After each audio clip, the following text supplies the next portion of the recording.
In this video, we're going to be talking about tech leaks. And I'm also going to give you my opinion if leaks are really responsible for events that come out not being as exciting as they used to be. Let's get to it.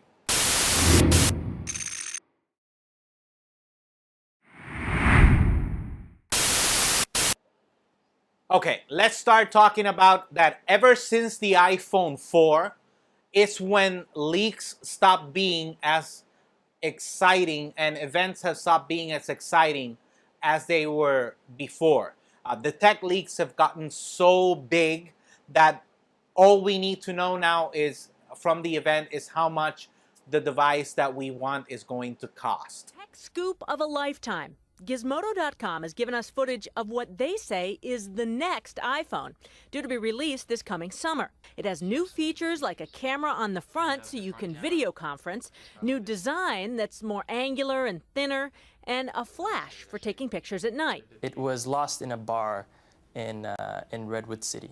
Late last night, Apple sent Gizmodo a letter requesting the return of their property. Gizmodo complied and returned the phone. Their only request, go easy on the guy who lost it. iPhone 4, the fourth generation iPhone. Now, this is really hot. And there are well over 100 new features, and we don't have time to cover all of them today. So I get to cover 8 of them with you. 8 new features of the iPhone 4. The first one, an all-new design. Now, stop me if you've already seen this.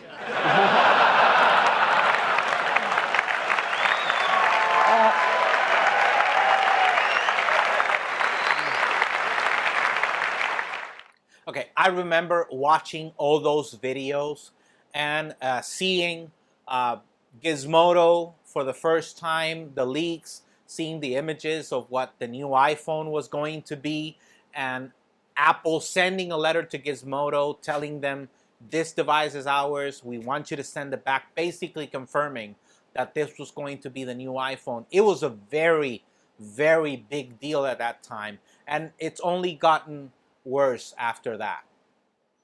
Events used to be a big deal, a very, very big deal in years past, but not anymore.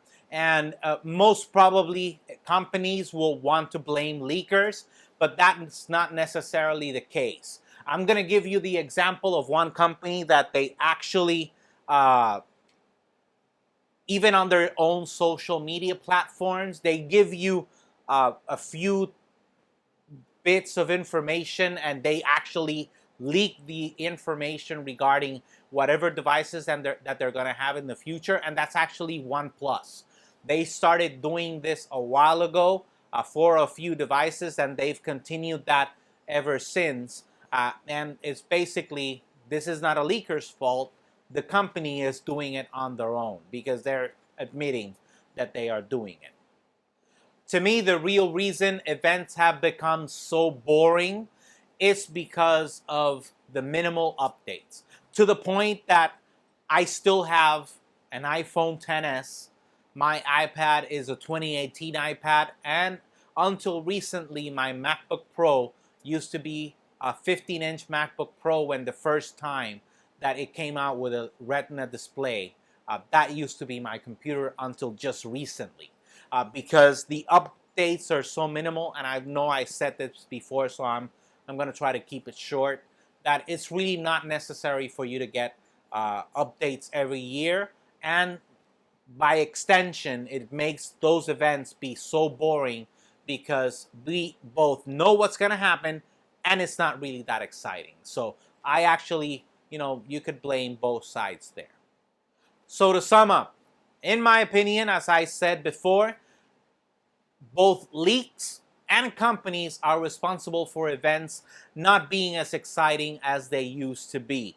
The last true event that I was excited for was last year Worldwide Developers Conference, when Apple said that they were doing the transition to Apple Silicon, and it's not an actual device. It's what's going inside devices.